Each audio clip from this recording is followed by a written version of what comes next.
প্রধানমন্ত্রী আবাস যোজনায় দুর্নীতির অভিযোগ। ধুলিয়ান পৌরসভায় বিজেপির স্মারকলিপি। মুর্শিদাবাদের ধুলিয়ান পৌরসভা এলাকায় প্রধানমন্ত্রী আবাস যোজনা প্রকল্পে দুর্নীতি ও অনিয়মের অভিযোগ তুলে ধুলিয়ান পৌরসভার এক্সিকিউটিভ অফিসারের কাছে স্মারকলিপি জমা দিল বিজেপির ধুলিয়ান ৪ নম্বর মণ্ডল কমিটি। মঙ্গলবার বিজেপি নেতা মোনা ঘোষের নেতৃত্বে একটি প্রতিনিধি দল ধুলিয়ান পৌরসভায় গিয়ে এই স্মারকলিপি প্রদান করে। স্মারকলিপিতে বিজেপির পক্ষ থেকে অভিযোগ করা হয়, গত কয়েক বছরে প্রধানমন্ত্রী আবাস যোজনার ঘর বল্টনের ক্ষেত্রে ব্যাপক অনিয়ম ও স্বজন পোষণের ঘটনা ঘটেছে। প্রকৃত দরিদ্র ও অসহায় মানুষ আজও সরকারি আবাসনের সুবিধা থেকে বঞ্চিত রয়েছেন, অথচ অনেক অযোগ্য ব্যক্তির নাম উপভোক্তাদের তালিকায় অন্তর্ভুক্ত করা হয়েছে বলে দাবি করা হয়।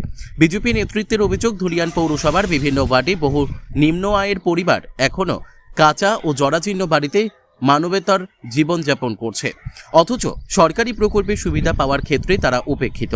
তাই আবাস যোজনার উপভোক্তাদের তালিকা পুনর্বিবেচনা করে সম্পূর্ণ স্বচ্ছ ও নিরপেক্ষভাবে প্রকৃত প্রাপকদের চিহ্নিত করার দাবি জানানো হয় স্মারকলিপিতে। এদিন পৌরসভা চত্বরে বিজেপি কর্মী সমর্থকদের উপস্থিতিতে কর্মসূচি পালন করা হয়। স্মারকলিপি জমা দেওয়ার সময় মোনা ঘোষের পাশাপাশি উপস্থিত ছিলেন বিজেপি নেতা প্রবীর সাহা, বিজেপির দক্ষিণ মালদা জেলা সহ সভাপতি মিলন ঘোষ সহ দলের একাধিক নেতৃত্ব ও কর্মী। বিজেপির পক্ষ থেকে জানানো হয়েছে, সাধারণ মানুষের ন্যায্য অধিকার নিশ্চিত করতে এবং প্রধানমন্ত্রী আবাস যোজনার সুবিধা প্রকৃত উপভোক্তাদের হাতে পৌঁছে দিতে আগামী দিনেও তাদের আন্দোলন ও গণতান্ত্রিক কর্মসূচি অব্যাহত থাকবে। মুর্শিদাবাদ থেকে জয়ন্ত রায়ের রিপোর্ট, বিগ নিউজ বাংলা। হ্যাঁ, আজকে ওনারা এসেছিলেন শামশেরগঞ্জ ব্লক কমিটির পক্ষ থেকে। ওনারা বললেন যে প্রধানমন্ত্রী আবাস যোজনার যে সমস্ত কাজ এখানে হয়েছে সেই ব্যাপারে ওনাদের কিছু আপত্তি রয়েছে, সেটা জানালেন। এবং আগামী দিনেও যে সমস্ত যদি কোনো অনিয়ম হয়ে থাকে ওনারা আমাদেরকে জানাবেন এবং আমরা যথাযথ তদন্ত করে সেইগুলো দেখব, এটুকুনি আমরা আজকে বলেছি ওনাদেরকে। আমি এক্সিকিউটিভ অফিসার, ধুলিয়ান মিউনিসিপ্যালিটি। আজকে যেটা আমরা পৌরসভায় এসেছিলাম, আমরা এক্সিকিউটিভ অফিসারের কাছে এসেছিলাম, কারণ উনি তো সরকারি প্রতিনিধি। পশ্চিমবঙ্গের সরকার পরিবর্তন হয়েছে, নতুন সরকার গঠন হয়েছে, আর নতুন সরকারের তত্ত্বাবধানে যে সকল চিন্তাভাবনা ব্যক্ত হয়েছে সেটা আপনারা সোশ্যাল মিডিয়ার মাধ্যমে বা বিভিন্ন পত্রপত্রিকার মাধ্যমে জানতে পেরেছেন। দীর্ঘ 15 বছর ধরে যে তৃণমূলের শাসন এখানে চলেছে এবং তাতে পৌরসভায় যে দুর্নীতি বা দুর্বৃত্তায়ন ঘটেছে তারই সত্য উদ্ঘাটন করার জন্যই আমরা এখানে এসেছিলাম। আমরা ইও সাহেবের কাছে আমরা একটা স্মারকলিপি দিয়েছি, যাতে বিগত 2016 থেকে শুরু করে আজ পর্যন্ত প্রধানমন্ত্রী আবাস যোজনার যতগুলো ঘর, যতগুলো বেনিফিশিয়ারি পেয়েছেন তাদের পুরো তালিকা আমরা চাই। তাদের স্ট্যাটাস কি আছে, বাড়ির স্ট্যাটাস কমপ্লিট না ইনকমপ্লিট না আংশিক, বা এমনও আমাদের কাছে ইনফরমেশন আছে যে যাদের নামে টাকা উঠিয়ে নেওয়া হয়েছে কিন্তু বাড়ি পায়নি, টাকা উঠে গেছে। আর দ্বিতীয়ত ছিল যে কাউন্সিলররা বিগত এই 15 বছরের মধ্যে নবনির্বাচিত হয়েছেন বা পুনর্নির্বাচিত হয়েছেন বা যারা এক্স হয়ে গেছেন, তারা যে প্রধানমন্ত্রী আবাস যোজনার যে বেনিফিশিয়ারির কাছ থেকে যে সকল তথ্য, ব্যাংকিং বই থেকে শুরু করে সই করা সেই চেকবুক এবং এটিএম যারা এখনও রেখেছেন, তাদেরকে আমরা আজকের এই স্মারকলিপি প্রদানের মাধ্যমে ওয়ার্ন করতে চাই যে আপনারা তাদেরকে তাদের জিনিস যথাযথ ফেরত দিন, আর যে টাকা পয়সা আপনারা খেয়েছেন সেগুলো রীতিমতো তাদেরকে ফেরত দিন, নাহলে আগামী দিনে আপনাদের জায়গা শ্রীঘরে হবে, এটুকু দায়িত্ব নিয়ে বলতে পারি। কারণ আজকে মানুষ সচেতন হয়েছে, এতদিন ভয়ে রাজনীতি করতো, আজকে মানুষ ভরসা পেয়েছে, ভয়কে দূর করেছে। আজকে সেই ভরসার উপরে মানুষ আমাদের কাছে, ভারতীয় জনতা পার্টির কার্যকর্তাদের কাছে আসছে এবং তাদের যে দৈনন্দিন দশা, তাদের যে ঘরবাড়ির টাকা তারা পায়নি এবং দুর্নীতি করেছে কাউন্সিলররা, তাদের বিরুদ্ধে আগামী দিন সেই বেনিফিশিয়ারির মাধ্যমে থানায় আমরা কমপ্লেন করাবো এবং যে কাউন্সিলরই হোক তার জায়গা যাতে শ্রীঘরে হয় সেই ব্যবস্থা আমরা ভারতীয় জনতা পার্টি করবো। আমরা চেয়েছি যে সেই 12,000 তালিকা, সেটা বললেন যে উইদিন 7 দিনের মধ্যে উনি দেবেন। আর আমরা এটাও দাবি রেখেছি যে বিভিন্ন ওয়ার্ডে যে দুর্নীতিগুলো হয়েছে বা যারা অ্যাকচুয়ালি বেনিফিশিয়ারি 18তে টাকা জমা দিয়েছে এখন পর্যন্ত সে বাড়ি পায়নি, এই রকম আমরা পার্টির কার্যকর্তা সেই এলাকায় যোগাযোগ করব, পার্টির কার্যকর্তা তাদের নাম লিস্ট করবে, ওয়ার্ড ভিত্তিক আমরা সে নাম ইয়ে সাহেবকে দেব। ইয়ে সাহেব তদন্ত করবেন কেন হয়নি, তার যথাযথ উত্তর আমরা ইয়ে সাহেবের কাছ থেকে নেব। এবং সেই কমপ্লেনাররা যদি মনে করে যে আমরা থানায় গিয়ে জানাবো, আমরা তাদের সঙ্গে আছি, আমরা তাদের সাথে আছি, আপনারা সাহস করে বেরান, ভরসা নিয়ে বেরান। আপনাদের সঙ্গে ভারতীয় জনতা পার্টি আছে।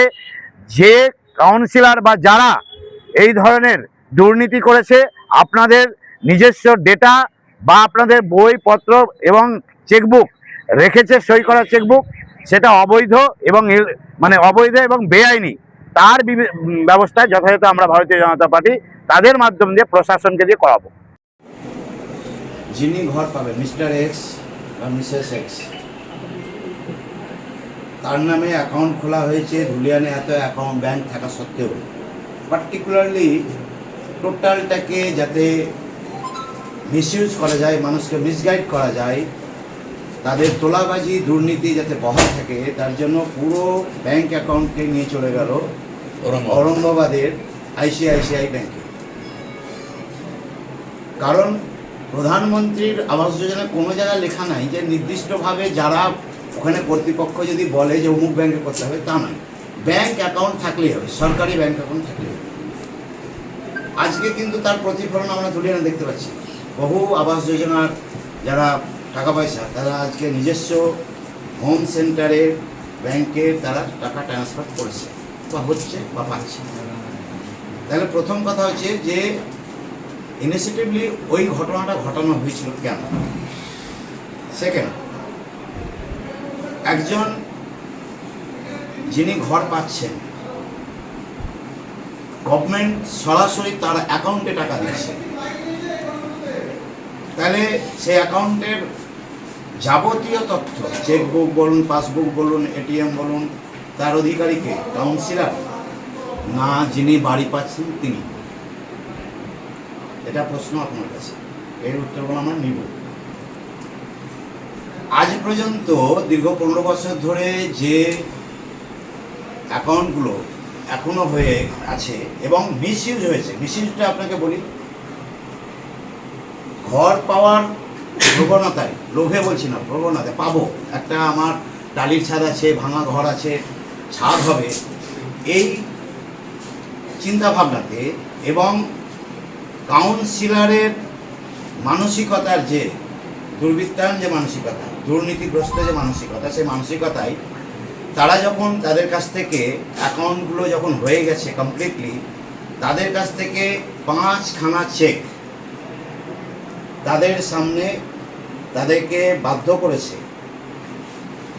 সই করতে বা টিপ সই দিতে, এবং সেই 5খানা চেক সই করা সেই ব্যক্তির নামে বা সেই মহিলার নামে, সেই চেক কাউন্সিলরের কাছে জমা থাকে। আমার কাছে বিগত কালকের এই একটা ঘটনা, 15 নম্বর ওয়ার্ড শ্রীমতী মণ্ডল, কাউন্সিলর আমিরুল, কি নাম ছিল জানি না, এখন শরীফ বাবু আছেন, উনি আমার বাড়ি এসছেন, ওনার কাছে 5খানা সিগনেচার করিয়ে নিয়েছেন। আনপড় মেয়ে, সিগনেচার নয়, আমি ইমপ্রেশন দিয়েছিল, টাকা তুলেছে। ওই বাড়ির জিও ট্যাগ যেটা করা হয়েছে সেটা মিস্টার কাউন্সিলর আমিরুলের জায়গাতে, অথচ ওই মহিলা বাড়ি পায়নি। টোটাল টাকাটা উঠিয়ে নেওয়া হয়েছে, কেবলমাত্র লাস্ট ইনস্টলমেন্ট 30,000 বা 40,000 যেটা আছে, কেননা তার মধ্যে ভোট চেঞ্জ হয়ে হয়েছে, কারণ ভোট হয়েছে। সেই রানিং কাউন্সিলরকেও ডেকেছিলাম আমি, উনি বললো যে মিলনদা এই ব্যাপার, আমরা যখন জিও ট্যাগ করি দেখি যে মিস্টার আমিরুল যিনি বিগত কাউন্সিলর ছিলেন, তার জমিতে সেই বাড়িটা হয়ে আছে। এই যে দুর্বৃত্তায়ন বা দুর্নীতি হয়েছে, আর এখন পর্যন্ত আমরা সোশ্যাল মিডিয়াতে আমাদের বহু ছেলে বারবার বলেছে, কাউন্সিলরদের অনুরোধ করেছে যে যাদের কাছে যা যা ডকুমেন্টস আছে, আপনারা যে সকল ব্যক্তিরা ঘর বাড়ি পেয়েছে তাদের ডকুমেন্টস ফেরত দিন। বাট ওদের সোশ্যাল মিডিয়া ওরা কর্ণপাত করে। তাই আজকে আমরা দ্বারস্থ হয়েছি ধুলিয়ান বিজেপি।